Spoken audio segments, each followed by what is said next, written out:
فلا اقسم بمواقع النجوم وانه لقسم لو تعلمون عظیم انه لقرآن کریم، یہ بہت باعزت قرآن ہے، فی کتاب مکنون، ایک چھپی ہوئی کتاب میں ہے،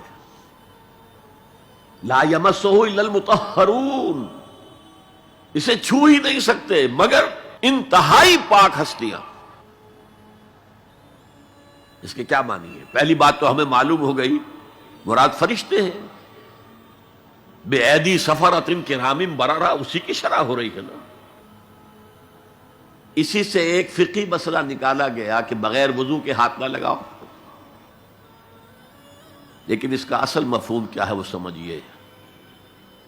قرآن کی روح تک کوئی نہیں پہنچ سکتا جب تک کہ تزکیہ نفس نہ ہو گیا۔ اگر حب مال، حب دنیا، حب جاہ، حب شہرت، اگر یہ تمام محبتیں دل سے نکل نہ جائیں تو قرآن کی روح تک آپ کی اپروچ نہیں ہوگی۔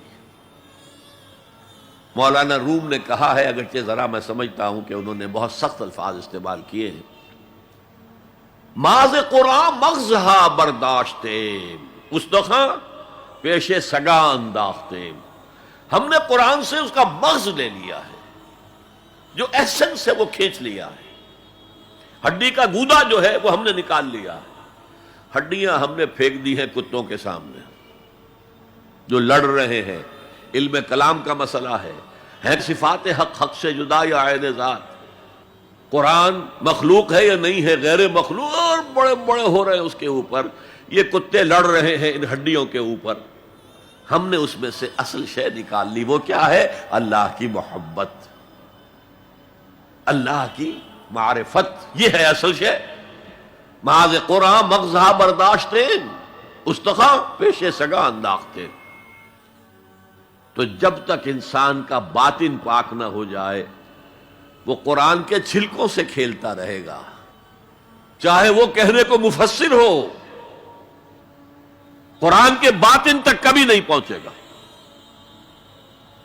فی کتاب مکنون لا یمسہ الا المطہرون تنزیل من رب العالمین، یہ تھوڑا تھوڑا کر کے اتارا گیا ہے رب العالمین کی طرف سے۔ انزال کے معنی ہے دفعتاً اتار دینا۔ لیلۃ القدر میں آیا انا انزلناہ فی لیلۃ القدر، رمضان کے بارے میں شہر رمضان الذی انزل فیہ القرآن، باب افعال، لیکن حضور پر ایک دم نہیں اترا، تھوڑا تھوڑا تھوڑا تھوڑا 23 برس میں جا کر اس کی تکمیل ہوئی۔ اب دیکھیے جو شکوہ کیا اللہ نے، کیا اس جیسی نعمت سے تم مداہنت کر رہے ہو، بے اعتنائی کر رہے ہو، اسے پڑھتے نہیں ہو، اسے سمجھتے نہیں ہو، اس پر عمل نہیں کرتے، اسے اپنا امام نہیں بناتے؟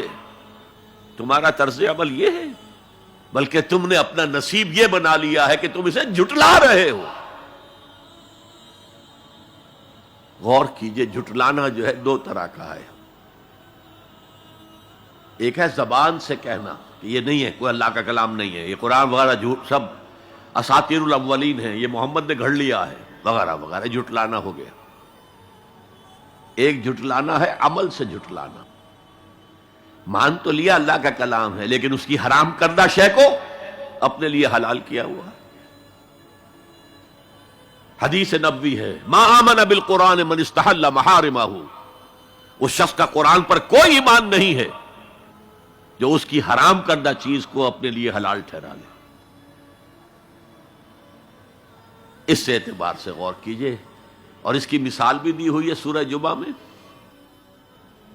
مثل الذین حملوا التوراۃ ثم لم يحملوها كمثل الحمار يحمل اسفارا بئس مثل القوم الذین کذبوا بآیات اللہ واللہ لا يهدی القوم الظالمین۔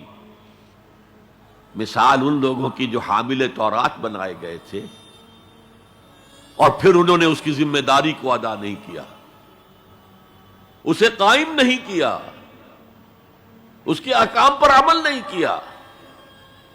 جیسے فرمایا ہے سورہ اعراف میں قل یا اہل الکتاب، کہہ دیجئے اے نبی صلی اللہ علیہ وسلم، اے کتاب والو، لستم علی شیء حتی تقیموا التوراۃ والانجیل وما انزل الیکم من ربکم، تمہاری کوئی حیثیت ہماری نگاہ میں نہیں ہے، تمہارا منہ نہیں ہے کہ ہم سے دعا کرو جب تک کہ تم تورات اور انجیل کو اور جو کچھ نازل کیا گیا تمہاری طرف اسے قائم نہیں کرتے۔